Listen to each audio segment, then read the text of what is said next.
nyuma warangije gukora subscribe kuri akanda connect ni channel y'Abanyarwanda, nanasaba kandi nawe utarayikora ko abanza kuyikora kugira ngo ujye ubasha kubona notification cyangwa se amakuru dukomeza kubagezaho buri munsi. Sinzi rero niba mwabonye inkuru yamenyekanye muri kino gitondo y'imodoka ya RITCO, bisi ya RITCO yaje kuba yica abantu babiri, abandi barindwi bagakomereka cyane.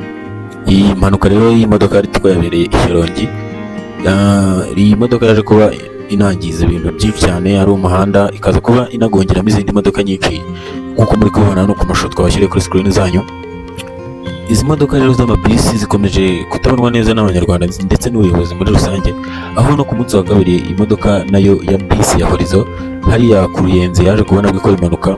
Umushoferi, imodoka ngo yabuze feri, umushoferi ayegeka ku mukingo yangiza ibikorwa remezo harimo n'insinga z'amashanyarazi, igusha amapoto. Ako amahirwe yaje kuba aza kuri abo bagenzi bari muri Horizo nuko nta muntu waje kuba yangirikiramo cyangwa se ngo agire ikibazo, uretse imodoka yonyine yaje kuba yangirika, nayo yaje kuhakurwa iza gukomeza yerekeza mu mujyi wa Kigali. Izi bisi rero nini, abagenzi bakomeje kwerekana impungenge z'uko izi bisi arizo zikunda gukora impanuka. Nta wamenya niba ari uko zitwara abantu benshi cyangwa se ari abashoferi bazitwara gusa. Bikomeje gutera impungenge, bikomeje no gushyira ku nkeke abagenzi batega ibi binyabiziga, bakomeje kwerekana ko gutega bisi bitarimo amahirwe cyane, ko bagiye kuzaba bitegera utumodoka dutoya. Iyi RITCO rero yaje kuba iri kumanuka i Shyorongi ku muvuduko ukomeye cyane, aho yaje kubisanga imodoka mu nzira harimo n'iz'abantu benshi bakunze kwita Vigo, zose ziza kubihirikira mu mukingo nk'uko amashusho ari kubibereka hano kuri screen zanyu. Abantu babiri bitabye Imana, abantu babiri babuze ubuzima, abandi barindwi barakomereka bikomeye cyane.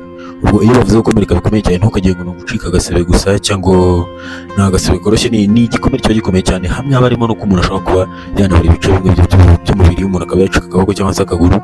Aho nyine iyo bavuze ngo ni ugukomereka cyane baba bavuze ko umuntu yangiritse ku buryo bugaragara, ashobora kuba harimo no kuba umuntu yanabura ibice bimwe by'umubiri. Iyi RITCO rero yaje no kuba igonga izindi modoka nk'uko muri kubona kuri izo screen zanyu. Biragaragara ko hari izindi modoka zaje kuba zigwa mu mukingo.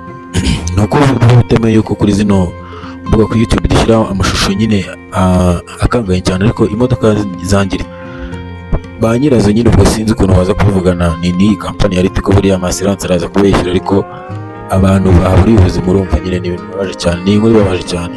Abanyarwanda rero baje kuba bavuga ngo abashoferi bajye babanza barebwe neza niba nta kibazo bafite, niba umushoferi ameze neza cyane, kandi kontrole y'ibinyabiziga ishyirwa imbere, kubera ko abantu benshi bakomeje kuburira ubuzima mu mpanuka zibera ku muhanda umunsi ku munsi. Ndabashimiye rero, n'aya makuru twari twabateguriye. Niba utarakora subscribe banza uyikore kugira ngo tujye dukomeza kubana n'ibiganiro byacu bya buri munsi. Peace and love.